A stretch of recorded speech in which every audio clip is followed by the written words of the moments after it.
Hello అండి, అందరికీ good morning అండి. ఇవాళ మా ఇంట్లో పచ్చి పులుసు వంకాయ అండి. ముందు వంకాయలకి కొంచెం నూనె పట్టించేసుకొని నూనె పట్టించా కదండి,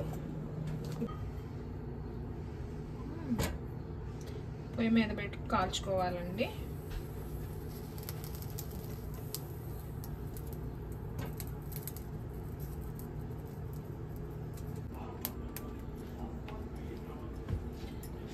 ఇలా కాలాలండి. ఇలా కాలి ఇంకొక నిమిషం అయితే ఇవి మంచిగా కాలి లోపల ఉడుకుతాయండి. ఈలోపు మనం ఉల్లిపాయలు కూడా కోసుకుందామండి. ఉల్లిపాయలు ఒక చిన్న చిన్న సైజు అయితే, ఉల్లిపాయలు ఎక్కువ ఉంటే టేస్ట్ ఉంటుందండి. ఒక 6-7 ఉల్లిపాయలు తీసుకోండి.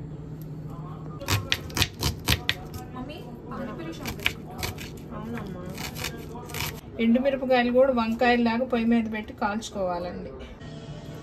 ఎండుమిరపకాయలు కాల్చుకున్నాం కదండి, ఎండుమిరపకాయలు వేయాలి ఇప్పుడు ఉల్లిపాయల్లో. ఇలా ఇలా స్మాష్ చేసుకొని వేసుకోవాలి. ఈ ఎండుమిరపకాయలు ఇక్కడే కదండి, మంట ఉండట్లేదు, అందుకని నేను ఒక 5 వేసాను. అదే ఇండియాలో అనుకోండి 1-2 వేసుకుంటే సరిపోతాయి. అది గుంటూరు మిర్చి అంటే బాగా ఫేమస్ కదండి. ఇట్లా వేసుకున్నాక ఇప్పుడు వంకాయలు కాని కదండి, కాన్నాక కూడా ఇలా అనుకోవాలి, స్మాష్ చేసుకోవాలి బాగా మెత్తగా.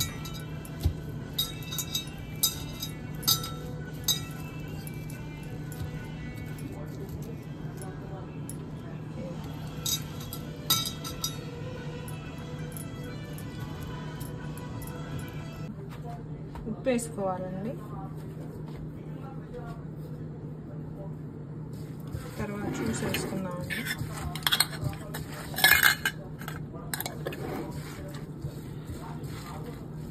తర్వాత బెల్లం వేసుకోవాలండి.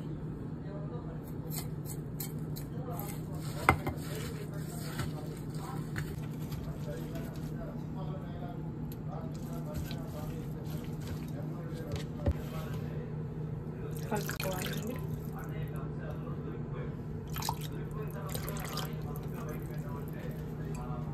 ఇప్పుడు దీనికి తిరగమాత పెట్టుకుందామండి. ఇంకా లాస్ట్లో కొత్తిమీర వేస్తానండి. తిరగమాత పెట్టుకుంటాను. తిరగమాత వేసుకుంటానండి. కొంచెం ఇంగు వేసుకోండి.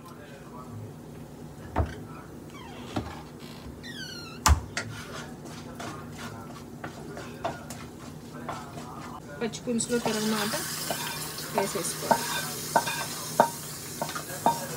కరివేపాకు లేదండి, అందుకని ఒట్టి తిరగమాత వేసాను. కరివేపాకు లేకపోయేసరికి అన్నీ వేసాను కానీ కరివేపాకు లేదు. ఇప్పుడు పైన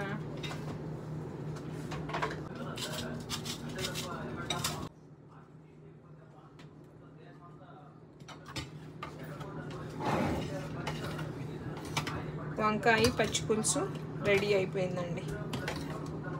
టేస్ట్ చూడండి, అది చాలా బాగుంటుందండి వంకాయ పచ్చి పులుసు. ఇది సమ్మర్లో తింటే చాలా చలవండి. ఈ రెసిపీ మా అమ్మదే చెప్పిందండి నాకు. మా అమ్మ ద్వారా నేను నేర్చుకున్నానండి. ఓకే అండి, బాయ్ అండి. మా ఛానల్ కొత్తగా పెట్టామండి, సబ్స్క్రైబ్ చేసుకోండి.